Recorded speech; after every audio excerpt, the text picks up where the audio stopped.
మసకబారిన వెలుగులు. రచన శ్రీహరికృష్ణ.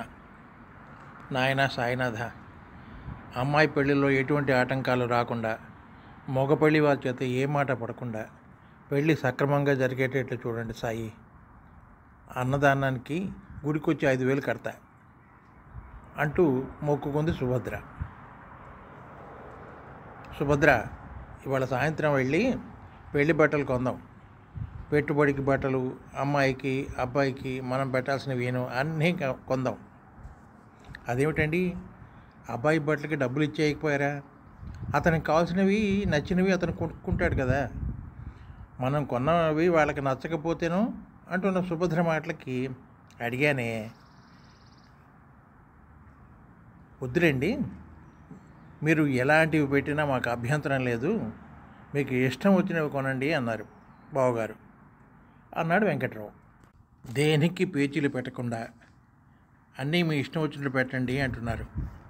అలా అన్నారు కదా అని తక్కువ రేట్లకు కొనకండి, పరువులు పోతాయి. నీకేమైనా పిచ్చా? ఎందుకు కొంటామే?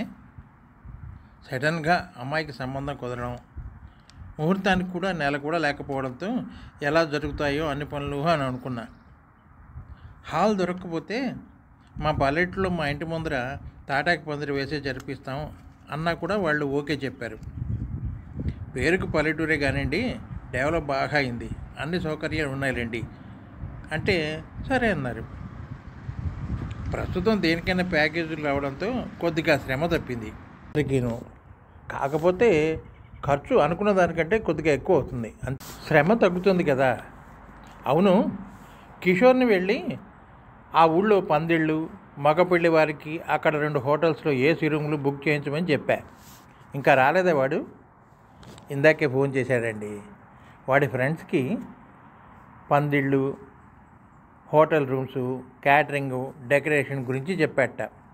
మేము చూసుకుంటాం లేరా, మిగతా పనులు చూసుకోండి మీరు అని చెప్పారట వాళ్ళు. ఇందాకే ఫోన్ చేసి రాత్రి 10 గంటలు అవుతుంది నేను రావడానికి అని చెప్పాడు. సర్లే, తొందరగా తిని పడుకుందాం పద. ఏంట్రా కిషోర్, ఇంకా నీకు లైన్ క్లియర్.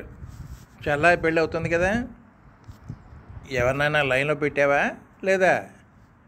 ఊరుకోండిరా, మా అమ్మా నాన్నలు చూసిన సంబంధమే చేసుకుంటారా? వాళ్ళ కోరిక తీర్చాలి కదా. ఈ లవ్లు గివ్లు నాకు నచ్చవు. మంచిదిరా, అమ్మా నాన్నలు చూస్తేనే మంచిగా ఉంటుంది సంబంధం సంసారం. లేకుంటేనా పరేషాన్ మీద పరేషాన్ అవుతుంది.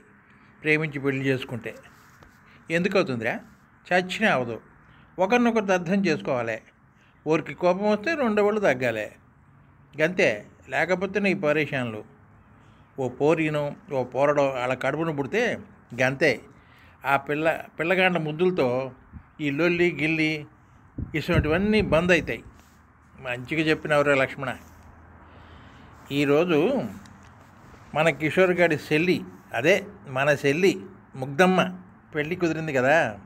గందులోనూ మనూరులోనే లగ్గం చేస్తుండ్రు.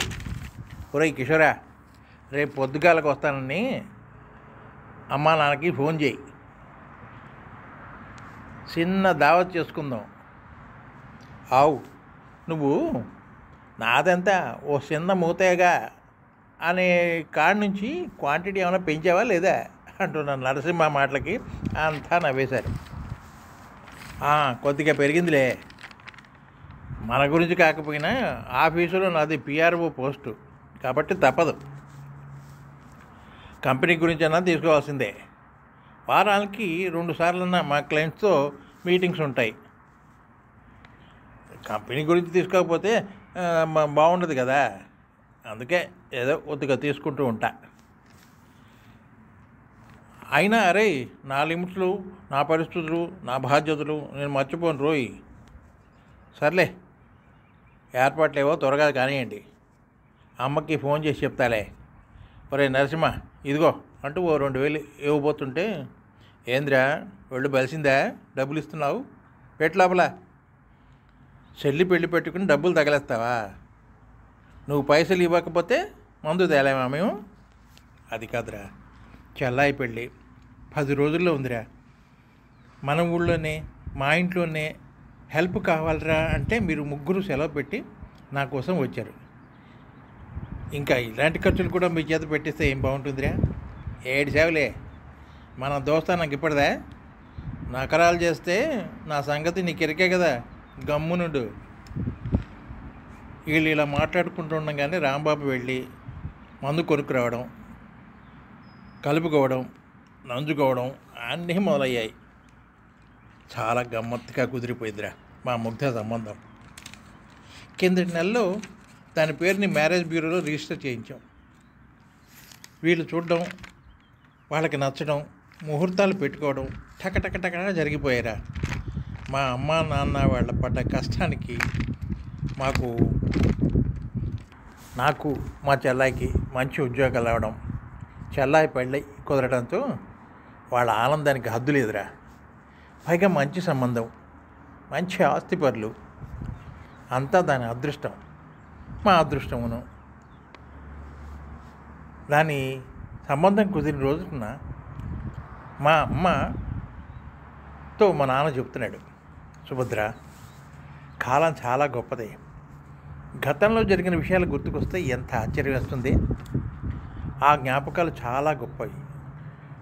లోగడ మన పరిస్థితులు మూలంగా మనం ఏడ్చిన రోజులు గుర్తుకొచ్చి ఇప్పుడు నవ్వుకుంటాం.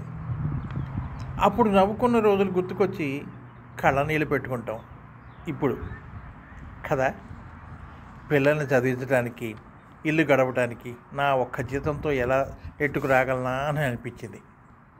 ఆ భగవంతుడి దయ వల్ల అంత సక్రమంగా జరిగి పిల్లలకి మంచి చదువులు, ఉద్యోగాలు వచ్చాయి. చాలా ఆనందంగా ఉంది. ముగ్ధకి మంచి సంబంధం కూడా వచ్చింది. పైగా పైసా కట్నం కూడా వద్దన్నారు. మాకే బోలెడంత ఆస్తి ఉంది, ఈ కట్నాలు కానుకలు లాంటివి ఏమీ వద్దు, పెళ్ళి బాగా జరిపించండి ఏమండోయ్, వంటలు మాత్రం బ్రహ్మాండంగా ఉండాలండోయ్ బావగారు అన్నారు వియ్యంకుల వారు. నిజంగా మా అమ్మా నాన్నలు పడ్డ కష్టాలు చూస్తే భలే బాధేసేదిరా. నాకు చెల్లాయికేను. అందుకే ఇద్దరే బాగానే చదివాం, మాకు మంచి ఉద్యోగాలు వచ్చాయి. ఓ రోజు నాన్నతో అమ్మతో అంటుంటే విన్నా, పిల్లలకి ఆట వస్తువులు కొనకపోతే కొద్దిసేపే ఏడుస్తారు, కానీ వాళ్ళకి మనం మంచి మర్యాద, సంస్కారం లాంటివి ఏర్పకపోతే జీవితాంతం ఏడుస్తారు అన్నాడు. అప్పుడే నాన్నగారు నాకు బైక్ కొంటారా అని అడగడానికి వెళ్ళిన నాకు నాన్న మాటలు విని వెనక్కి తిరిగి వచ్చేసా. ఎరా, బోరు కొట్టేయడం లేదు కదా, మందు కొడుతుంటే ఏంద్ర ఈ లొల్లి అనుకుంటున్నారా? ఒరే పాగలగా, ఏ అయ్యా అమ్మ అయినా తమ పిల్లగాళ్ళు బాగుండాలి అనే కోరుకుంటారు. మనం మంచిగున్నామా మనకి హ్యాపీ, వాళ్ళు ఖుషీగా ఉంటారు.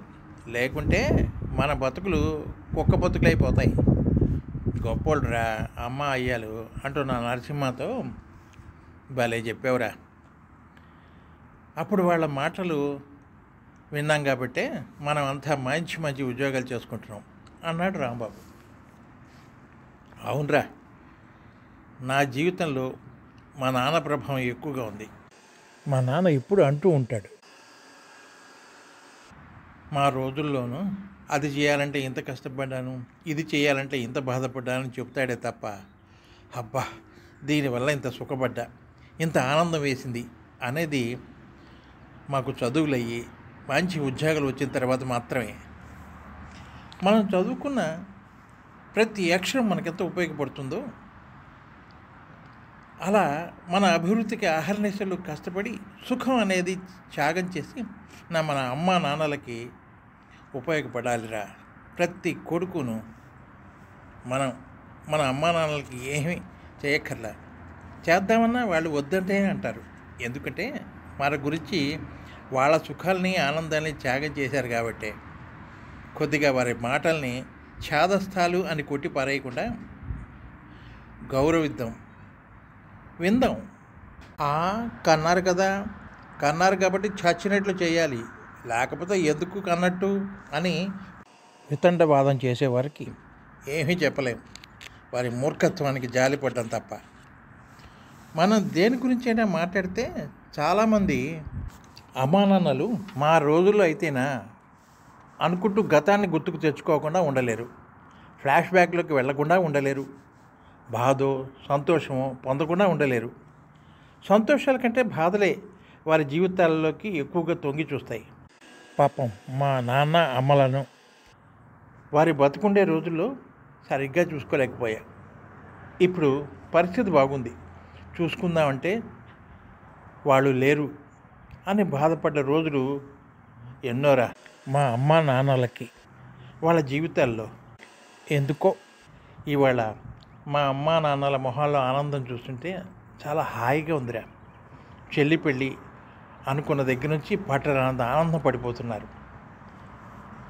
ఇన్నాళ్ళు వాడు పడ్డ కష్టానికి ఫలితం దక్కపోతున్నందుకు చాలా ఆనందిస్తున్నారు. వాళ్ళని ఆ విధంగా చూసుకున్నందుకు నాకు చెల్లకి చాలా హ్యాపీగా ఉందిరా. మా నాన్న అనేవాడు, జీవితాన్ని గొప్పగా ఊహించుకోవడం కంటే ఉన్న జీవితాన్ని గొప్పగా మలుచుకోవడంలో ఉన్న తృప్తే వేరు అని. దాని అర్థం ఏమిటో మేము సంపాదనలో పడితే కానీ మాకు తెలియలే. సారీరా, ఇలా నా మాటలతో మీ టైం అంతా వేస్ట్ చేస్తున్నా. ఇంకో పెగ్గు వేయండి నాకు. ఇంకోటి చెప్పినా, నేను ఎప్పుడైనా మందు కొట్టినా అమ్మా నాన్నలతో చెప్పే కొడతా, లిమిట్గా తీసుకో అంటారే తప్ప నో అని ఎప్పుడు చెప్పరు. ఎందుకంటారు? ఎందుకా? ఏ కొడుకు మందు కొడుతున్నా అని తల్లిదండ్రులకు చెప్పరు. అలా చెప్పి మందు కొడుతున్నాడంటే ఆ తల్లిదండ్రులు వాడికి నేర్పిన సంస్కారం. మంచి అయినా చెడైనా చెప్పాలి అని నేర్పించడమే వారి గొప్పతనం. నో అంటే ఖచ్చితంగా తాగాలి అనుకునేవాడు బయటికి వెళ్ళి తాగనే వస్తాడు. అవునా కదా? ఒక వయసు వచ్చిన పిల్లలకి మంచేదో చెడేదో తెలుసుకోవడం వస్తుంది అనేదే వారి నమ్మకం, విజ్ఞత. మంచిగా నడిచారా మంచిదే, బండి గాడి తప్పిందా వాడి కర్మ. ఎవరి జీవితాన్ని ఎవడు కంట్రోల్ చేయలేడు. ఎవడికి వాడే బాధ్యతలు తెలుసుకుని బతకాలి, అంతే. అదే అదే నా అభిప్రాయం అన్నాడు. ఇన్నాళ్ళు తన గురించి కాక తన సంతానం గురించి అన్నీ త్యాగం చేసిన అమ్మా నాన్నల జీవితాల్లో మసకబారిన వెలుగులను అభివృద్ధిలోకి వచ్చిన వారి పిల్లలు ఇక వారు ఉన్నంత వరకు ఇలా ఎందుకంటున్నారంటే, ఇంకా పాపం వారు బతికినన్నాళ్ళు బతకలేరు కదా. వారు ఉన్ననాళ్ళు వారి జీవితం దేదీప్యమానంగా వెలిగేలా చూస్తే ప్రతి తల్లి తండ్రి జీవితాలు ధన్యమవుతాయి. అలా ప్రతి కొడుకు ఉండాలని నేను కోరుకుంటూ ఉంటాను. ఎంతవరకు నిజం అవుతుందో కానివ్వండి, నా కోరిక నెరవేరితే బాగుండు. ఇదండి కథ. ఈ కథ కనుక మీకు నచ్చినట్లయితే లైక్ చేయండి, షేర్ చేయండి, సబ్స్క్రైబ్ చేయండి. మీ శ్రీహరి కృష్ణ.